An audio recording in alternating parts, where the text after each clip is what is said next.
특별히 눈에 보이는 세상을 창조하신 하나님께서는 특별히 그 가운데 사람을 지으시고 굉장히 기뻐하셨습니다. 왜냐하면 사람을 중심으로 해서 이 세계를 조화를 이루며 운행되도록 원하셨기 때문입니다.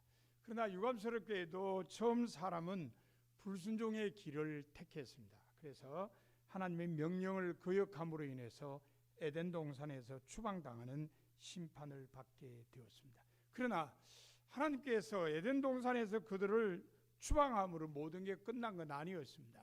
그들은 추방당하면서도 하나님의 사랑을 입었습니다. 바로 하나님께서 가죽옷을 지어 입히셨던 것입니다. 죄인이지만 인간을 사랑하시는 하나님의 마음을 볼 수 있었습니다. 이게 나중에 커집니다. 죄 가운데 있는 인간을 어떻게 구원할 거냐?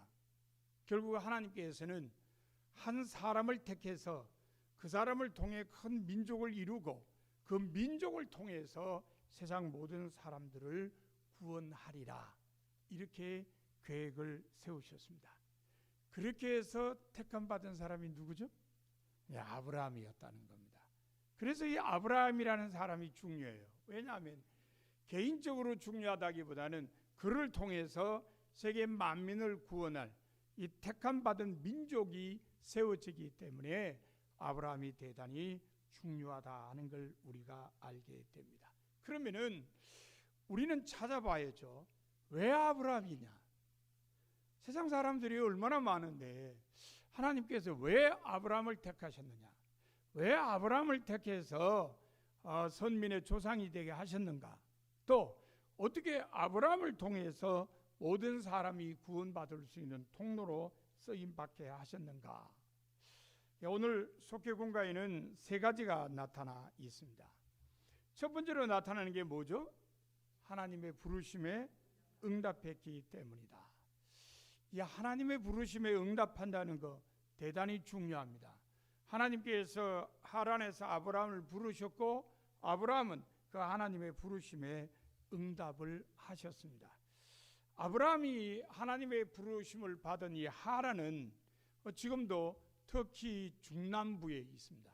터키 중앙 쪽에 조금 남쪽에 내려가면은 하란이라는 곳이 있습니다.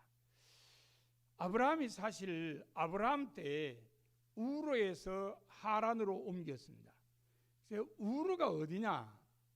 여기에 대해서는 오랫동안 터키 쪽이다, 거기가 갈대아 우르다, 이렇게 생각했습니다.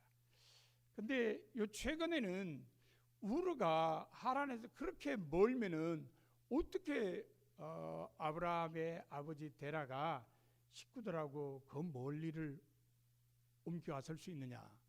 적어도 이라크에서 터키까지인데 너무 멀다. 최근에 나오는 학설은 그런 게 있습니다. 지금의 터키 하란에서 한 100리쯤 떨어진데 역시 우르라는 마을이 있습니다. 그러면은 거기는 갈대아 우르냐? 갈대아 우르라고 부르지는 않아요. 그런데 갈대아 우르라는 말의 뜻이 뭐냐? 갈대아 사람들이 사는 우르, 이거거든요. 그러니까 거기는 그러면 갈대아 우르라고 부르지는 않았는데 갈대아 사람들이 살았냐? 그렇다는 거예요. 그래서 역시 터키 쪽도 갈대아 사람들이 살았고 이라크 쪽도 갈대아 사람들이 살았다, 이렇게 이야기를 하면은 하란에서 100리쯤 떨어진 그 우르, 보통 북우르라 그러는데 그 북우르가 오히려 신빙성이 있다, 이렇게 말을 하는 사람들이 많다는 겁니다. 왜냐하면은 지금도 100리를 이동한다는 게 쉬운 일이 아닌데, 이사를 한다는 게 지금부터 이게 뭐 3000년 전, 4000년 전 얘기니까 그때 100리를 이사한다. 보통 어려운 일이 아니에요. 그러니까 아침에 출발해서 해질녘까지 하루 종일 길 간다. 낙타에다 짐 싣고 하루 종일 길을 간다. 그게 100리쯤 된다는 겁니다. 그러니까 아브라함이 우르에서 하란으로 이사를 했다는 것은 바로 같은 터키 안에 북우르에서 하란으로 이사할 가능성이 많았다는 겁니다. 자, 하나님께서 어쨌든 이 하란에 살고 있던 아브라함에게 나타나셔서 말씀을 하셨을 때에 아브라함이 응답했다는 게 이게 중요하죠. 사람들은 하나님의 부르심에 무관심할 때가 많습니다. 하나님은 심각하게 부르시는데도 인간이 그 부르심에 응답하지 못할 때가 참 많이 있습니다. 이런 점에서 하나님이 부르셨고 아브라함은 응답하셨다. 대단히 중요하죠. 우리 성경에 보면은 하나님의 부르심에 제대로 응답한 사람들이 큰 일을 합니다. 자, 하나님께서 모세를 부르셨습니다. 어떻게 부르셨죠? 어떻게 부르셨어요? 호렙산에 불타는 떨기나무를 통해서 부르셨어요. 하나님께서 신호를 보내는 겁니다. 그때 그 신호에 제대로 응답하는 사람이 하나님의 부르심을 받고 소명을 이루는 사람이었다 하는 걸 알게 됩니다. 그러면은 하나님께서는 왜 사람을 그렇게 부르시는가? 아까 그냥 그 사는 사람하고 같이 어울려 지내면서 하나님의 뜻을 이루어야 될 텐데 꼭 왜 그렇게 불러낼까? 다 불러냅니다. 그죠? 불러셔서 떠나게 하죠. 불러내는 이유는 함께하는 사람들과는 낡은 풍습, 우상 숭배 여기에 젖어 있기 때문에 새로운 게 나타날 수가 없다는 겁니다. 선한 게 나타날 수가 없어요. 그래서 이동을 시키는 겁니다. 그래서 부르시고 그래서 떠나게 만드는 겁니다. 이 점에서 아브라함은 하나님의 부르심에 응답한 사람이었기 때문에 그가 훗날에 복의 통로가 되었다는 걸 알게 됩니다. 자, 두 번째 우리가 오늘 본문을 통해서 알 수 있는 것은 아브라함은 하나님 말씀에 순종했습니다. 자, 하나님께서 아브라함에게 하란을 떠나라고 했어요. 어디로 가라 그러셨어요? 모르죠. 예, 어딘지 모릅니다. 하나님이 지시할 곳으로 가라 그랬습니다. 어딘지도 모르고 떠납니다. 사실은 이 하란을 한번 방문해 보면요, 하란이 얼마나 살기 좋은 곳인지 몰라요. 물론 지금도 덥습니다. 아주 무더운 곳이에요. 근데 그 무더운 곳에서 사람들이 살아갈 수 있는 지혜를 터득했어요. 다 흙집을 지어가지고요, 그 흙집 속에 들어가면은 시원해요. 물론 요즘은 전기가 다 연결이 돼 있어서 가게 같은 경우는 안에 들어가면은 다 에어컨 켤 수 있고 돼 있어요. 돼 있는데 일반 가정집에서 평소에 생활할 때는 에어컨 안 켜도 괜찮을 정도로 서늘하다는 거예요. 그만큼 사람이 살 어떤 여건이 괜찮았다는 거예요. 우리나라 같으면 여름에 집 안에 있으나 집 밖에 있으나 더워요. 이유가 뭐죠? 습도가 높아서 그래요. 근데 이쪽 중동 쪽에 가면 달라요. 거기는 그늘진 데만 들어가면은 괜찮아요. 왜? 습도가 낮기 때문에 그렇습니다. 하란 쪽도 마찬가지예요. 습도가 낮기 때문에 흙으로 지은 집 속에 들어가면은 그런 대로 생활할 수 있다는 겁니다.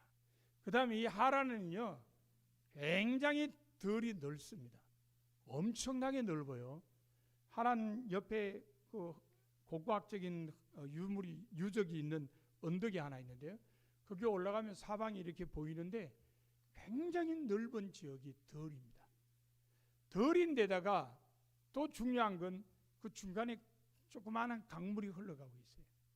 그러니까 물이 공급이 된다는 겁니다.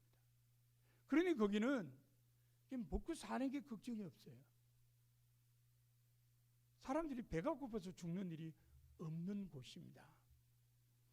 따라서 그런 살기 좋은 곳에서 떠난다는 게 쉬운 일이 아니에요. 근데 아브라함은 하나님께서 떠나라 명령하심에 그 명령에 순종했다는 겁니다.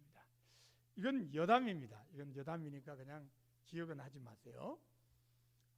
터키가 EU에 가입하기 위해서 무척 노력을 합니다. 근데 유럽 사람들이 안 끼워줘요. 뭐 이유는 그런 겁니다. 야, 니네 땅이 대부분 아시아고 조그만만 유럽에 있는데 뭘 유럽 나라라 그러려고 그러냐, 이렇게 이제 이유를 대고, 또 하나는 너네는 이슬람 국가지 않느냐, 우리 유럽은 대부분 다 기독교 국가인데 안 맞지 않느냐, 이런 얘기를 합니다. 제가 볼 때 그건 핑계예요. 실질적인 이유가 뭐냐? 터키의 농산물 때문에 그래요. 터키의 농산물이 유럽에 들어가면요, 당장 난리 나는 데가 프랑스 농가죠. 프랑스 농가는 뭐 난리가 날 수밖에 없습니다. 왜냐하면 가격 경쟁이 안 되니까요. 터키는 넓은 덜에서 다양한 농작물들이 수확됩니다. 유럽 EU 공동체하고 가격 비교하면 엄청나게 싸요. 따라서 그게 EU에 들어가면은 프랑스를 비롯한 농가들이 어려움 당하죠. 그러니까 앞에 내세우지는 않지만 사실상의 이유는 바로 그게 깔려 있다는 걸 알게 됩니다. 어쨌든 그만큼 하란 지역이 사람 살기 좋은 곳이에요. 그런데도 아브라함은 하나님께서 떠나라 명령하심에 순종했습니다. 이 점 대단히 중요합니다. 하나님 앞에서 가장 중요한 게, 하나님의 도구로 쓰임받기 위해서 가장 중요하게 여겨야 되는 게 바로 이 순종입니다. 왜? 내 뜻이 아니라 하나님의 뜻에 나를 맞추는 사람이기 때문에 제일 중요하다는 겁니다. 자, 오늘 본문을 통해서 아브라함에 대해 하나를 더 우리가 마음에 새길 필요가 있는데, 그건 뭐냐? 아브라함은 언제나 삶의 자리에서 하나님을 예배한 사람이었다는 겁니다. 자, 아브라함이 가나안 땅에 들어왔습니다. 지역을 보면 제일 먼저 세겜 땅 상수리 나무에 이르렀는데, 하나님께서 아브라함에게 내가 너와 네 자손에게 이 땅을 주겠다, 그렇게 약속을 하셨습니다. 그러자 아브라함이 자기에게 나타나신 하나님께 뭘 했어요? 제단을 쌓았습니다. 요즘 말로 바꾸면 예배를 드렸다는 겁니다. 이후에 아브라함은 세겜에서 뿐만 아닙니다. 이사를 하는 곳마다 그곳에 장막을 친 다음엔 제단을 쌓고 하나님의 이름을 부르며 하나님께 예배했습니다. 하나님께 예배한다는 것은 하나님이 행하신 일을 늘 기억하고 감사한다는 뜻이죠. 자, 우리가 주일 예배 또는 이렇게 수요 예배, 이렇게 예배 시간을 정하고 하나님 앞에 예배한다고 하는 것은 하나님께서 우리에게 행하신 일들을 기억하고 감사하기 위해서 이렇게 모여서 예배를 하는 겁니다. 그런 점에서 아브라함도 하나님께서 자기와 그 가족에게 행하신 놀라운 은혜를 늘 감사하며 살았다 하는 것을 우리에게 알려주고 있는 겁니다. 자, 아브라함은 특별히 따로 어떤 지정된 장소에 가서 하나님 앞에 제단을 쌓지는 않았습니다. 한 번 예외는 있었어요. 언제 그랬죠? 이삭을 바칠 때. 그때 하나님께서 모리아 땅의 산으로 가라 그랬어요. 그게 지금 예루살렘 성전이 있던 자리입니다. 지금도 이 회교 사원이 있는데 그 밑에 지하에 가면은 큰 바위가 있어요. 큰 바위를 보여줍니다. 지금도. 그게 이제 아브라함이 이삭을 잡으려고 했던 데다, 이렇게 설명을 하죠. 자, 아브라함은 하나님께서 모리아 땅에 있는 산으로 네 아들을 데려가서 번제로 바치라 그랬을 때 그 길을 거룩한 곳으로 생각하고 그곳에서 아들을 제물로 바치려고 그랬지, 평소에는 자기 삶의 현장에서 늘 제단을 쌓았다는 겁니다. 이사를 가는 곳마다, 그곳이 어디든지 이사 가는 그곳에서 하나님께 제단을 쌓았다는 겁니다.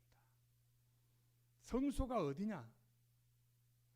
여러분이 하나님 모시고 사는 곳이 성소입니다. 성소는 여러분이 와서 예배드리는 구별된 이 장소가 아니라 여러분이 늘 하나님과 함께하며 살아가는 그곳이 바로 성소다 하는 것을 기억할 필요가 많은 사람들은 생각하기를 내가 하나님 만나는 거, 내가 하나님과 교제하는 거, 내가 하나님의 말씀을 듣는 거, 내가 하나님께 기도하는 것 전부 교회라고 생각해요. 그래서 여기는 거룩한 곳이고 교회 문 밖을 나가면은 이건 뭐 세상적인 것으로 생각을 하죠. 근데 우리가 아브라함에게서 배워야 될 게 그게 아니라는 겁니다. 내가 세겜에서 살면 세겜이 성소가 되는 거고, 헤브론에 살면 헤브론이 성소가 되는 겁니다. 베델에 살면 베델이 성소가 되는 거예요. 내가 언제나 하나님께 예배하며 하나님과 함께 사는 곳, 거기가 바로 성소라는 것을 마음에 새길 필요가 있습니다. 자, 오늘 말씀의 핵심은 왜 아브라함이었냐? 왜 아브라함이 구원의 통로로 쓰임을 받았느냐? 첫째는 하나님의 부르심에 응답했기 때문이다. 둘째는 하나님 말씀에 순종했기 때문이다. 셋째는 삶의 자리에서 하나님을 예배했기 때문이라는 겁니다.